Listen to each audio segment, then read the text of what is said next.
Cosmic here, welcome back to the channel, and just this morning Bandai dropped a new Gundam card game video that was a full match, and yes, it does go through all the sequencing, shows you what an average game is going to look like, but most importantly, we finally have the start of game rules, which was missing from at least the previews and other stuff we have. So really quickly, we're going to dive into the rules themselves, some high-level thoughts, and also we got 10 new cards spoiled from the match itself. So I do want to again stress, if you want to see more of the gameplay itself and get a better feel for the flow of how Gundam card game is going to be played, definitely go check out the video on their official YouTube channel. I'll have a link for that down below, but ultimately that's going to be the best idea of what a game looks like so far. And again, probably the most important part is that now we have probably a lot closer of an idea of what a real deck is going to look like. Obviously, we're missing a little bit of the top end, but for people who want to jump in and play, I do think a few of these extra cards are really going to help just get a feel for it and start testing at your locals, or again, just spreading the news of the Gundam card game, which is really important thing to do. So, rules confirmed, let's dive into it. Determine who goes first. They use rock, paper, scissors in the video, but of course, roll a dice, whatever randomized method you want to use. Draw 5 cards, so it looks like our starting hand is going to be 5. Mulligan in this case is all go to the bottom, redraw, and then shuffle. And this one I really like because, as we know, it is a shield-based game. In this case, 6 shields. We knew that part of it.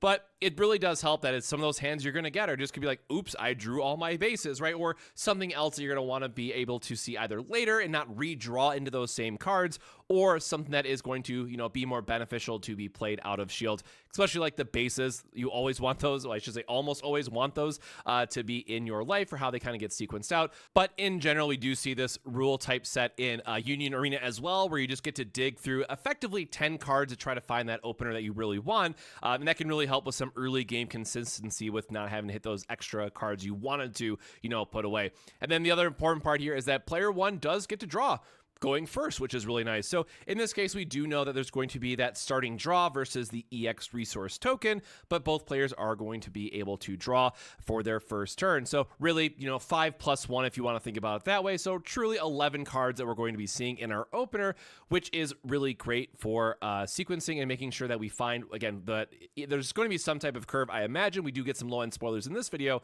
but I'm sure there's more to come down the road. Now, up first, we do have Michaelis, which is, again, more Witch from Mercury hype is really, really awesome to see. While there are 4 more command cards in your trash, this unit gets +1 attack power and +1 health. So it becomes a 4-4 with a 3-2 split, which is honestly pretty good. At least a lot of what we've been seeing so far. Getting above that 3 threshold really does seem to be one of the important, boxes that you want to check early on for if a card's gonna be good or not. And then also what this is really telling of, in my opinion, probably the thing that I'm most excited about, we have already seen the filter card as well, but this does now confirm that there is going to be a sub-theme of command count in your graveyard, or just having more command cards in your deck in general. So I'm really curious to see kind of what is the higher level payoff for this card in particular, but at least from a overall, yes, we got spoilers, but now we're talking about more archetypes and themes that we're getting kind of more solidified. I think this one definitely kind of takes the cake in that regard and says, hey, we're definitely going to be going down this theme and expect a lot more from the Witch from Mercury's side that gets us to care about command cards. Moving on from there, some vanillas, some mix of cards, but we have Gundam Aeriel bit on form, 3-4, which is a level 4 that you play. Again, having that 4 health I think is going to be really important, and yes, based on what we know from other Bandai games early on, is that yes, set 1, set 2, you're probably going to be relying on some number of vanillas to include in your deck, just to help round out some curves or fill some gaps that otherwise you might have. So immediately this having 4 health, and especially, I'm going to try not to harp on this in every single video that I do, but so far a lot of this really feels like it's matching up very well to early Shadowverse Evolve, the gameplay, the stat lines, and all that stuff. So I would not be surprised if we see some of that stat line carry over in terms of a card evaluation standpoint. But of course, it's still very early on. We definitely need to see more spoilers. But my gut tells me that this is something that I would want to play because of that 4 health and because it only has a cost of 2. It is going to help you with a lot of that board control, which is really what you're going to need early on in the Witch from Mercury style of deck. And again, decks can be 2 colors, so which you pair it with is up to you. But ultimately, I think a lot of people will gravitate towards the white-blue to start, since that is looking to be one of the starter decks. So really excited to see where this one goes in particular, even though it is just a vanilla. Now, for a more exciting card, we did get Wing Gundam Bird Mode. So it's a 3/3, and you get to deploy a EX resource on play, so you do get to ramp. So yes, we have the key mark. Green is going to ramp style of cards, and yes, the drawback, if you want to call it here, is that it does have a 2/2 stat line. However, when it gets paired with its pilot, it does become a rather interesting and kind of strong unit. So this is definitely one that we know Wing Gundam is going to want a lot more access to late game stuff. So the fact that this is a common is pretty shocking, but it is going to be something you're going to play a 4 of because you just want to accelerate your game plans and because you are going to be playing the pilot that goes with this to turn this into a real threat. So it is both a board control style of unit when paired with its pilot while also gaining a resource. So with it going up to, I believe, 4/4, if I remember correctly, stats, it should also trade into one of your opponent's linked units, Gundams, or I should say cards in general. So we'll have to see how those matches play out in particular. But again, something that is just going to generate a resource, help us level up faster, which is a key part of this game. I think this is one that, again, we will see an absolute 4 of in all the late game green decks that really want to capitalize on this. So the question that this brings to mind for me, and the Hero Yui is already good enough, I would say, just based on what we've seen so far, but this does beg the question of what other pilot cards are we going to get to go with this, or even just some of the more generic ones just to get a link and get some more, health and attack for it. So again, great card by itself, one that I think we're going to be very excited to see more of in the future. And if they have an alt art of this, I'm just going to 100% buy 4 of them right away because this just seems like it will be a staple for ramp style strategies in green or any late game strategy, I should say, in the Gundam card game.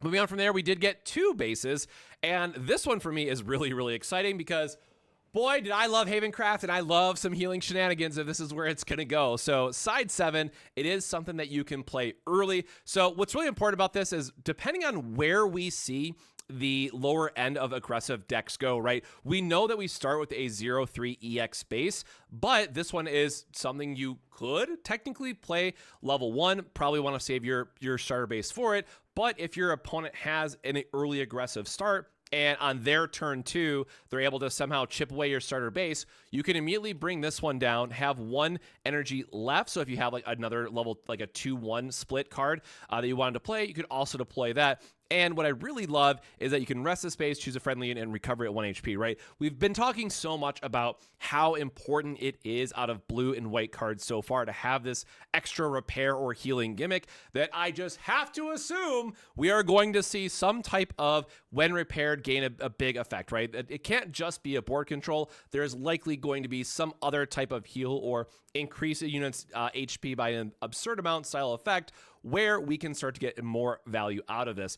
Now, it is just a, level 1, cost 1 common, so maybe I'm reading into this a little bit too much, but based on some of the other games that I've played or based in other games in general that track damage turn over turn, stuff like this is either going to be something that plays into a key part of the set or just nice to have early on. So again, getting a little bit closer more into the archetype style of discussions and kind of where these decks are meant to be built versus, by itself, this card is just not exciting, right? Understandably, repairing 1 a lot of times in the late game is not going to do too much unless you have a high HP unit, like a 1/5 stat line that we haven't seen yet, at least so far as my knowledge, right? We don't have any of those to really get the value turn after turn for this one, but it is definitely something that we could see more of in the future. So while, again, the card itself is maybe not that exciting, I'm very curious to see if this archetype does become something in set 1. And if not in set 1, maybe set 2, right?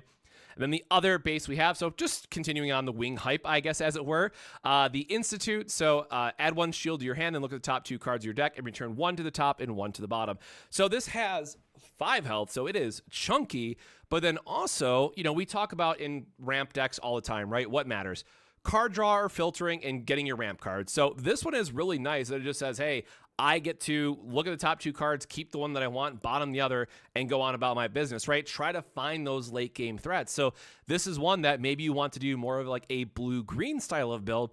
this is going to help tremendously to find those late game threats that you really want to filter for. So I think in general, from a, card filtering is always good. It only costs 2, so it's easy to play early on. All that's fine, but I think this is really going to shine in these more late game strategies, and a card that, again, very excited for this one. We definitely got to see what all the bases look like, just to see, card evaluation. You can't run like a 20 base deck. I mean, you could technically, but I'm sure it's not going to be good, sort of thing. But this is one that I think about, okay, in a ramp generic style of deck building philosophy, this is something that we wanted to see, and it's really awesome to get it spoiled early on. And then I won't spoil anything, so again, go watch the gameplay video if you want to see the full thing. But then we also got to see Ball really come into play, and something to keep in mind that, we talk a lot about the value of cards themselves or the units themselves, how much attack they have, how much HP they have. But at the end of the day, you just need one little guy to punch through for a shield, right? Or to swing for lethal. So Ball here, again, leaning into that, something that we're going to want to play early. We've seen a lot of these like 3-1 style of tokens or 2-1 stated things. So Ball itself can sacrifice itself and heal something else if you have more of that board control level going on. So early on, we'll have to wait and see where the aggro decks line up. But ultimately, Ball does, again, point to, hey, are we going to see more of these heal gimmick type of cards? And what type of other strategies can come online through it? So again, a early play is nice to see because we haven't seen a lot of turn 1, turn 2 plays admittedly yet. But if we get to see something with the repair or something of the recover or heal effect really come to light, then we will get to see Ball to take the spotlight or be the real MVP at that point. But ultimately, this is definitely a wait to see more of the archetypes as they come out and what other type of information we might get. Moving into more of the, just generic vanillas that we have GM, which is a 2/2. This is the bear stat line, so if you know from Magic sort of thing, but something that probably, unless we see more like aggressive leaning blue strategies, which based on the cards so far, probably not, but one that is, in the starter deck. So here in the top right corner, we can see starter deck 01. Again, probably helps with the overall deck building and smoothing out some turns, but something that likely won't end up in your full constructed style of decks, right? This is likely going to be one of the things that you cut early because a 2/2 is just not a stat line that we're all that, interested in or invested in. So we'll have to wait and see. There might be more to this later on, but generally just hey, it's in the starter deck. It fills the role that it needs to fill. Not much to talk about, right? Moving on from there, and one that I am very excited for, and now we're getting into the main set rares, which, again, artwork just looks great. I gotta say, I've really been loving a lot of the artwork so far. But Gun Cannon is a 2/3 with Repair 1, and then also when paired, choose one enemy unit with 2 or less HP and rest it. So this is pretty much the de facto control piece that we were kind of looking for, right? We want something else to maybe get it to 4 health. That's going to be really important, but it is something that can threaten to recover itself turn after turn. We've seen a lot of blue cards already that want to have something to heal. And then on top of this, if there is a problematic card on our opponent's board and we need to take the more control route, we also have that with Gun Cannon to pair them up and then swing and take out our opponent's threat before they can swing at us with it. So this is one that just screams it's going to be good at multiple parts in the game itself. And again, if we get any other type of ways to really increase the HP or getting more of the repair and recycle effects going, I think this can be a very, very strong card. Again, 2/3, really wish it was a 2/4. I definitely realized probably would have been too strong at a 2/4, but this is definitely more of what we want to see in these kind of blue control and trying to, take control of the early game board presence before you get rushed down by the green and red decks. Strike Dagger, again, a starter deck card, STO4, 2/2 with a 3/2 stat line. We've seen a lot of more aggressive stats than defensive stats, so kind of a sacrificing the board for control style. But again, 3 attack here does seem to be a pretty good spot because a lot of what we want to control in the early game is going to have 3 HP. Otherwise, not too much to say there from an exciting standpoint. It is just a good vanilla unit that we had to round out the decks, right? So we saw the 2/2 vanilla, we've seen the 3/2 here. It's just they needed something to fill out the decks while being easy to learn and straightforward in that regard. So nothing too exciting there. Kai's Resolve, choose 1 friendly unit. It recovers 3 HP.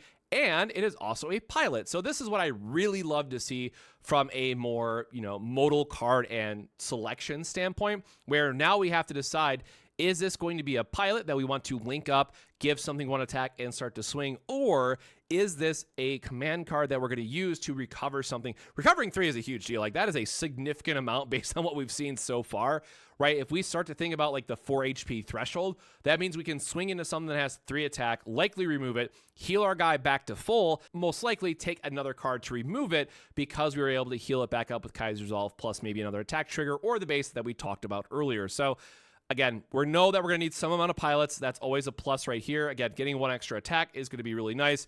And also having a main action to it or a command so that it has a different mode that we can use if we really need to. I love the fact that this is in the starter deck, and I cannot wait to see what else is in the main set as well. And the last card is a token, to be fair, but hey, it's a token and it looks sick, right? So we have the Zaku II here, just looking great. And of course, maybe you missed it, but we've already seen the card that it comes from itself, but something that again, all the token artwork has been super sick in this game so far. So I really love to see it. I hope we see more of it in the future, or even some custom tokens or foil tokens and stuff like that. So that is a quick breakdown of the rules and the 10 new cards that we got to see this morning from the Gundam card game. And again, I'm super excited to get more information out there. We are going to the world premiere, which I was very lucky to get selected for. So when that happens, of course, more info to share. And now that we have more cards, I'm probably going to put together some decks with Aspira and try to get some more gameplay video up there just so you can see more turns of the game. I would have liked to see a little bit more back and forth from the gameplay itself, but from a overall turn sequencing and how the game progresses standpoint, I think it was a good enough job. So again, definitely make sure to go check out the video by Bandai, which has a lot more of this information. Didn't want to spoil it here too much in case you are like me and like to watch a match, in real time for the first time. But like I said, that is going to be the best place to see all these spoilers and maybe some other cards you missed as well. So with that, my friends, that wraps it up for this week and for the spoilers that we have so far. Lots more to look forward to. As soon as we get some more info, I'll definitely make sure to do an update on it. But until then, my friends, stay safe, stay hydrated, and we'll see you next time. Cheers.